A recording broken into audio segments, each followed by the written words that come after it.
जहां एमपी में अब सर्दी बढ़ने लगी है।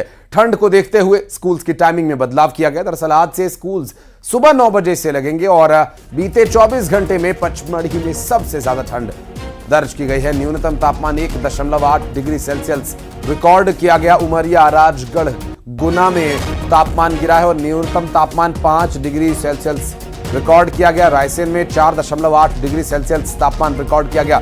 भोपाल में न्यूनतम तापमान 6.9 डिग्री सेल्सियस दर्ज किया गया है और ठंड बढ़ने का जो सबसे ज्यादा असर पचमढ़ी में महसूस किया गया, जहां पर 1.8 डिग्री सेल्सियस तक तापमान पहुंच गया है। इसके अलावा उमरिया, राजगढ़, गुना में तापमान गिर रहा है। न्यूनतम तापमान 5 डिग्री सेल्सियस रिकॉर्ड किया गया और रायसेन में 4.8 डिग्री सेल्सियस तापमान दर्ज किया गया। भोपाल की यदि बात करें तो 7 डिग्री सेल्सियस से नीचे पहुंच गया तापमान और ऐसे में ठिठुरन अब बढ़ गई है और ठंड से अब आम जनजीवन पर भी प्रभाव पड़ने लगा है। आज से स्कूल्स सुबह 9 बजे से लगेंगे। अब आपको बता दें कि पचमढ़ी में सबसे ज्यादा ठंड दर्ज की गई है और बीते 24 घंटों में पचमढ़ी में सबसे ज्यादा ठंड दर्ज की गई है। न्यूनतम तापमान 1.8 डिग्री सेल्सियस रिकॉर्ड किया गया। उमरिया, राजगढ़, गुना में तापमान गिरा है और मध्य प्रदेश में सर्दी अब असर दिखाने लगी है। ठंड को लेकर स्कूल्स की टाइमिंग में बदलाव किया गया और आज से स्कूल सुबह 9 बजे से अब लगेंगे। बीते 24 घंटे में पचमढ़ी में सबसे ज्यादा ठंड रिकॉर्ड की गई है। न्यूनतम तापमान 1.8 डिग्री सेल्सियस, उमरिया, राजगढ़, गुना में 5 डिग्री सेल्सियस न्यूनतम तापमान दर्ज किया गया है। और आपको बता दें कि इस ठंड को लेकर स्कूल्स की टाइमिंग में भी बदलाव किया गया है और बच्चों को सुबह जल्दी उठ करके स्कूल जाने में चूंकि ठंड ज़्यादा बच्चों पर इफेक्ट डाल सकती है, ऐसे में उनके लिए सुविधाजनक समय स्कूल में हो, इसके लिए व्यवस्था की गई है। और इस ठंड के बढ़ते असर का आम जनजीवन पर क्या प्रभाव पड़ रहा है, इस पर बात करेंगे हमारे सहयोगी तनु वर्मा, वासु चौरे, ऋषु नायडू, ये सभी हमारे साथ जुड़े। रतलाम भी चलेंगे, सुधीर जैन इस वक्त मौजूद होंगे। फिलहाल भोपाल चलते हैं जहां पर इस वक्त वासु चौरे मौजूद है। वासु, 7 डिग्री सेल्सियस से नीचे पहुंच गए भोपाल में तापमान। बिल्कुल, देखिए आशीष, कड़ाके की सर्दी जो है वो भोपाल में इस वक्त पड़ रही है। न सिर्फ भोपाल में बल्कि पूरे मध्य प्रदेश में आप देखिए कई शहरों में जो पारा है वो 10 डिग्री के अंदर यानी कि सिंगल डिजिट में पहुंच चुका है और उसके पीछे की वजह यही है कि लगातार उत्तर की ओर से सर्द हवाएं आ रही हैं। बर्फबारी जो है वो माउंटेन रीजन्स पर हो रही है और उसका सीधा असर जो है मध्य प्रदेश में देखने को मिल रहा है।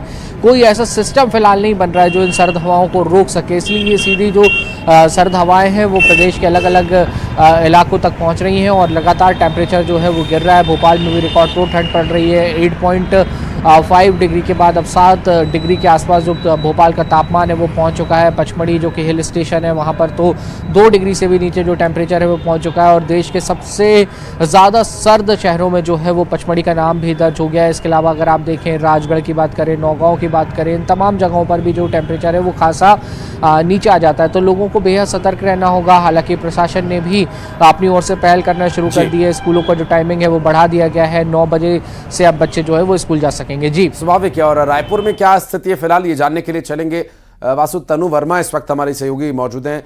तनु, रायपुर में क्या है स्थिति, न्यूनतम तापमान कहां तक पहुंच रहा है और ठंड की ठिठुरन कितना प्रभाव डाल रही है आम जनजीवन पर? जी बिल्कुल, देखिए करीब 4 दिन पहले राजधानी रायपुर और पूरे प्रदेश छत्तीसगढ़ में जो है बंगाल की खाड़ी से नमी युक्त हवाएं आ रही थी और इन नमी युक्त हवाओं के चलते प्रदेश में कई जिलों में मौसम के मिजाज में जो है बदलाव देखने को मिला था और कई संभागों में बारिश का दौर भी चला। लेकिन बीते दिनों से हिमालय की तट से छत्तीसगढ़ में भी ठंडा हवाओं का आगमन जो है वो शुरू हो चुका है और बीते दिनों से ही छत्तीसगढ़ में मौसम भी जो है वो साफ हो चुका है। और मौसम के साफ होते ही राजधानी रायपुर की फिलहाल मैं बात करूं तो करीब मिनिमम टेम्परेचर में यहाँ बीते दिनों ही 5 डिग्री तक की जो है गिरावट आई है और यहाँ भी सुबह से ही शीतलहर का दौर जो है वो देखने को मिला और अभी राजधानी रायपुर का मिनिमम टेम्परेचर करीब 12 डिग्री के आसपास जो है वो रिकॉर्ड किया गया है। और मौसम विभाग का कहना है कि आने वाले 1 से 2 दिनों में इसमें 2 डिग्री की और अभी जो है गिरावट होगी, यानी कि ये पूरा हफ्ता जो है वो ठंडी से भरा रहेगा। इसके साथ ही मौसम विभाग का कहना है कि ये सिर्फ अभी 1 हफ्ते तक मौसम का मिजाज जो है यूं ही बना रहेगा, लेकिन इसके बाद से छत्तीसगढ़ में जो है इस साल कम ठंड जो है वो देखने को मिलेगी, क्योंकि कई ऐसे सिस्टम बन रहे हैं जिसकी वजह से गर्म हवा और नमी युक्त हवाएं का आगमन जो है धीरे धीरे यहाँ पे शुरू हो जाएगा, जिसके चलते पिछले साल की कंपैरिजन में इस बार छत्तीसगढ़ में ज्यादा ठंड देखने को नहीं मिलेगी। लेकिन अभी इस आने वाले आगामी एक हफ्ते में टेम्परेचर में जैसे अभी 5 डिग्री की गिरावट आई है, इसके बाद 2 डिग्री की गिरावट और आएगी, यानी कि कड़ाके की ठंड अभी इस एक हफ्ते में देखने को मिलेगी। फिलहाल अभी की हम बात करें तो राजधानी रायपुर में सुबह से ही हल्की धूप निकली, लेकिन उसके बाद भी शीतलहर का जो दौर है वो जारी है और कड़ाके की ठंड बीते दिनों से पड़नी यहाँ पर भी शुरू हो चुकी है। धूप भोपाल में भी तनु दिखाई दे रही है, लेकिन जो सर्द हवाएं हैं, जो ठिठुरन है, वो अपना असर यहाँ पर पूरी तरह से दिखा रही है। हालांकि हो सकता है कि दिन चढ़ने के साथ ये थोड़ी सी राहत जरूर दे, लेकिन ऋषु, बैतूल में क्या स्थिति है? क्या धुंध या फिर ठिठुरन की वजह से आम जनजीवन पर प्रभाव पड़ रहा है? जी हाँ, देखिए, आप मेरे पीछे यहाँ पर देख सकते हैं अलाव जल रहा है और धीरे धीरे यहाँ पर जो नगर पालिका के कर्मचारी हैं और मजदूर वर्ग के लोग हैं जो सुबह जल्दी निकलते हैं काम पर, वो अलाव के सहारे ही अपना काम शुरू कर पा रहे हैं। बैतूल में पिछले 4-5 दिनों से बहुत ही भीषण ठंड पड़ी हुई है। जो टेम्परेचर है, जो न्यूनतम तापमान है, वो 8 से 9 डिग्री सेल्सियस के बीच लगातार बना हुआ है। सुबह के समय घना कोहरा देखा जा रहा है। जो हाईवेज है वहां पर वाहनों की रफ्तार भी थोड़ी धीमी पड़ गई है कोहरे की वजह से। कल शाम बैतूल कलेक्टर ने भी आदेश जारी करके स्कूल्स के टाइम में यहाँ पर चेंज किया है। सुबह 9 बजे के पहले स्कूल का संचालन जो है वो उसके लिए मनाही की गई है। 9 बजे के बाद ही स्कूल संचालित हो पाएंगे। जो कि बैतूल जिला है वो नर्मदापुरम का पड़ोसी जिला है और पचमढ़ी भी यहाँ से जुड़ा हुआ है, इसलिए बैतूल को मिनी पचमढ़ी इसलिए भी कहा जाता है। घना जंगल है, काफी तेज ठंड यहाँ पर पड़ती है और लगातार जो हम देख रहे हैं कि एक्सीडेंट्स में भी बढ़ोतरी हुई है, क्योंकि हाईवेज पर कोहरा होने की वजह से पिछले 2-3 दिनों से एक्सीडेंट्स भी बढ़ रहे हैं। तो प्रशासन ने भी एडवाइजरी जारी की है कि लोग घने कोहरे में वाहन जो है सीमित गति में चलाएं, हेडलाइट्स का उपयोग करें और किसी भी तरह से लापरवाही न बरतें, जिससे एक्सीडेंट्स को भी रोका जा सके। अगर हम ठंड की बात करें तो जो स्थानीय यहाँ पर मौसम विज्ञान केंद्र के जो मौसम विज्ञानी, उनका कहना है कि अगले एक हफ्ते तक इसी तरह से मौसम में गिरावट देखी जा सकती है। स्वाभाविक है। और रतलाम में स्थिति क्या रहेगी, जानने के लिए चलेंगे सुधीर के पास। सुधीर, आपके आसपास जैसे भोपाल और रायपुर में एक धूप की हल्की चमक हमारे दोनों सहयोगियों के चेहरे पर पड़ रही है, आपके आसपास हल्की धुंध दिखाई दे रही है। क्या धूप निकलेगी आज या फिर ठंड की ठिठुरन यहाँ इसी तरह से परेशान करेगी लोगों को? देखिए धूप तो निकल रही है, बाकायदा निकल रही है धूप यहाँ पे, लेकिन जो सर्दी में चुभन है, जो सर्द हवाओं में चुभन है, उससे जनजीवन यहाँ पे खासा प्रभावित है। सबसे ज्यादा प्रभावित वो लोग हैं जैसे कि सुबह मजदूरी करने के लिए जो लोग जाते हैं, जो सब्जी और ठेला लगाते हैं, वो लोग बहुत ज्यादा प्रभावित है। अलाव का सहारा यहाँ पे ले रहे हैं। और सबसे अच्छी बात यह है कि जिला प्रशासन ने जो स्कूली बच्चे उनको राहत दिए। 9 बजे के पहले स्कूल संचालन पर रोक है, लेकिन सिर्फ 1 से 5वीं तक के बच्चों को यह राहत मिली है। 6वीं से 12वीं तक के बच्चों को यह राहत नहीं दी गई है, जिसको लेकर अभिभावक नाराज है। तो कुल मिलाकर सर्दी का प्रभाव रतलाम में भी देखने को मिल रहा है, क्योंकि रतलाम के साथ ही आसपास के जितने जिले, सभी जिलों में इसी तरह के हालात है। और सुबह सबसे ज्यादा और रात की अगर मैं बात करूं तो पारा यहाँ पे 10 डिग्री से नीचे यहाँ पे लुढ़क जाता है। और उसके बाद दिन भर थोड़ी राहत जरूर मिलती है, धूप तेज होती है, लेकिन जो चुभन वाली सर्दी है वो कहीं ना कहीं लोगों को प्रभावित कर रही है। और इस सर्दी का सबसे ज्यादा असर उन मरीजों को पड़ रहा है जो हार्ट पेशेंट है, जो प्लेग्राउंड जाते हैं सुबह, उन लोगों की संख्या में भी लगातार कमी आई है। और कहीं ना कहीं जिला अस्पताल में भी मरीजों की संख्या जो है बढ़ती हुई नजर आ रही है। शीतलहर का ये जो प्राथमिक प्रभाव है, निश्चित रूप से ऋषु और सुधीर, ये लोगों पर अब पड़ना शुरू हो गया। और ये मुझे लगता है क्योंकि जिस तरह से ऋषु बता रहे थे कि मौसम विभाग की तरफ से भी जानकारी दी गई कि अगला जो एक हफ्ता आने वाला समय है, 7 दिन, वो ज्यादा प्रभावित रहेगा और ठिठुरन और बढ़ेगी। बहुत शुक्रिया सुधीर आपका, बहुत बहुत शुक्रिया ऋषु आपका भी। तनु और सुधीर, माफ कीजिएगा, तनु और वासु हमारे साथ बने रहेंगे। आगे कुछ और खबरों पर उनसे बातचीत करेंगे, जानकारी लेंगे। इस बीच एक ग्वालियर से बड़ी खबर आ रही है, जहां पर स्ट्रीट डॉग का आतंक देखने को मिल रहा है।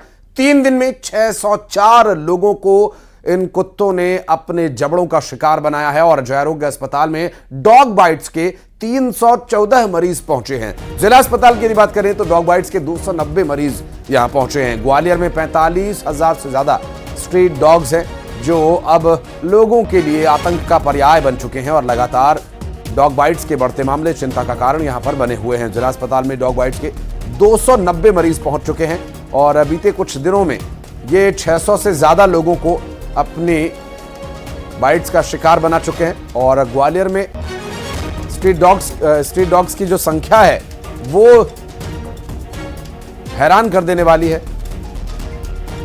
सैकड़ों में नहीं, हजारों में पहुंच चुकी है ये संख्या और लगभग 45,000 के आसपास बताया जा रहा है कि स्ट्रीट डॉग्स की संख्या है, जो हर आने जाने वाले के लिए सड़क पर एक बड़ा खतरा है। पैदल और दोपहिया वाहन पर आने जाने वाले लोग इस तरह के स्ट्रीट डॉग्स का अमूमन शिकार बन रहे हैं। और अगली खबर भोपाल से, जहां पर मुख्यमंत्री डॉक्टर मोहन यादव आज सरकार के 1 साल के कार्यकाल का लेखा जोखा बतौर रिपोर्ट कार्ड पेश करेंगे। दरअसल सरकार की उपलब्धियों के बारे में मुख्यमंत्री डॉक्टर मोहन यादव बताएंगे। समर्पण, सेवा, सुशासन पर फोकस, घोषणा पत्र के सभी वादों के बारे में बताएंगे। और 13 दिसंबर को मोहन यादव सरकार का गठन हुआ था और 1 साल के कार्यकाल में सरकार ने कितने लक्ष्य हासिल किए और आगे आने वाले जो 4 साल हैं, इन बीते 1 सालों के अनुभव के आधार पर उन 4 सालों में प्रदेश कहां नजर आता है और क्या प्रयास सरकार के होंगे। संकल्प पत्र, घोषणा पत्र में किए गए वादों के अलावा सरकार ने बीते 1 सालों में कौन सी वो नई उपलब्धियां हासिल करने के लिए योजना तैयार की है और संकल्प पत्र पूरी तरह से लोगों के सामने वादों को पूरा करने का जो लक्ष्य है वो कब तक हासिल होगा, इसके बारे में भी मुख्यमंत्री बता सकते हैं। और इस बारे में और डिटेल्ड जानकारी लेने के लिए चलेंगे हमारे सहयोगी वासु चौरे इस वक्त हमारे साथ मौजूद है। वासु, सरकार के 1 साल का कार्यकाल आने वाले 4 साल के कार्यकाल की एक रूपरेखा के तौर पर अब तक देखा जा रहा है। आज मुख्यमंत्री प्रेस कॉन्फ्रेंस करने वाले, क्या कुछ जानकारी मिल पा रही है इसके बारे में?